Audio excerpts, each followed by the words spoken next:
साथियों, अपने YouTube channel plant degree में एक नई वीडियो के साथ आप सबका स्वागत करता हूं। हम जिस जगह पे मौजूद हैं यहाँ पे कई बीघे में सरसों की खेती लगी हुई है। यहाँ सबसे पहले मैं इनके फूलों पे आपको ले जाना चाहूँगा। यहाँ आप देख सकते हैं कि इनके जो फूल हैं, इनके नीचे ये फलियाँ देख रहे हैं। तो यही फलियाँ जो है दोस्तों धीरे धीरे सरसों के रूप में तैयार हो जाती हैं।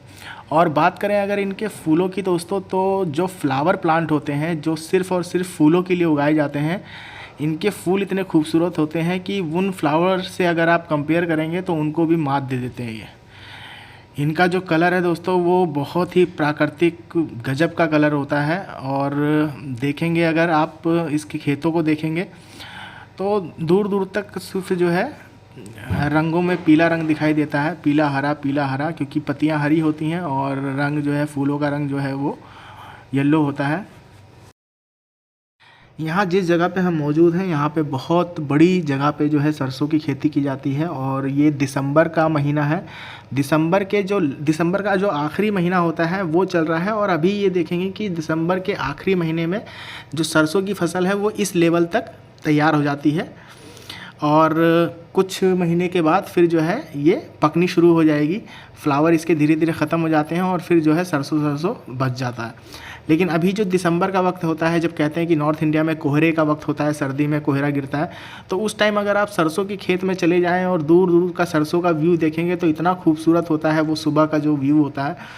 और जो मधुमक्खी पालन करते हैं दोस्तों, वहाँ पे भी मैं आपको बताऊँ कि सबसे ज़्यादा जो है वो सरसों की खेती की जाती है, या फिर अदर जो है फ्लावर प्लांट की जो खेती की जाती है। तो कुछ जगहों पे जहाँ पे सरसों उगा सकते हैं वहाँ पे लोग सरसों उगाते हैं, क्योंकि इससे दो फ़ायदे हो जाते हैं।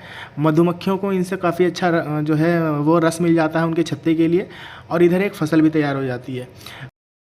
नॉर्थ इंडिया में सरसों की खेती बहुत बड़े पैमाने पर की जाती है। आप चाहे पंजाब चले जाएँ, यूपी चले जाएँ, बिहार चले जाएँ, हर जगह पर आपको सरसों की खेती देखने को मिल जाएगी।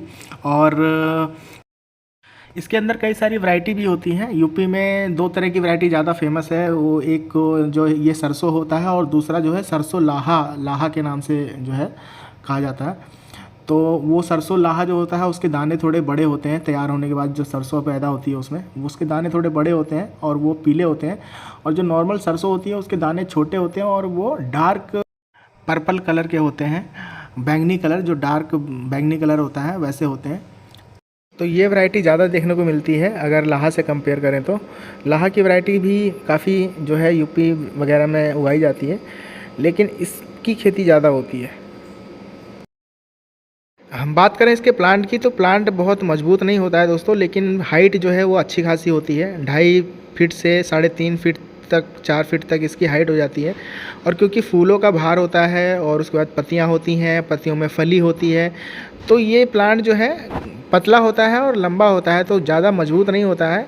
तो अक्सर ये देखा जाता है कि अगर ये अपनी हाइट में जो है 2.5 फीट, 3 फीट, 4 फीट का तैयार हो जाता है, उस वक्त फूल होते हैं, फलियाँ होती हैं, और अगर आंधी या तूफ़ान या बारिश ज़्यादा हो जाए तो ये सब के सब जो है नीचे गिर जाते हैं, क्योंकि प्लांटों में ज़्यादा मजबूती नहीं होती है। तो कुल मिलाकर के ये जो प्लांट है, ये जो खेती है सरसों की, ये सर्दियों का प्लांट है, सर्दियों की खेती है। सर्दियों में इसको उगाया जाता है, सर्दियों के मौसम में ये तैयार हो जाती हैं।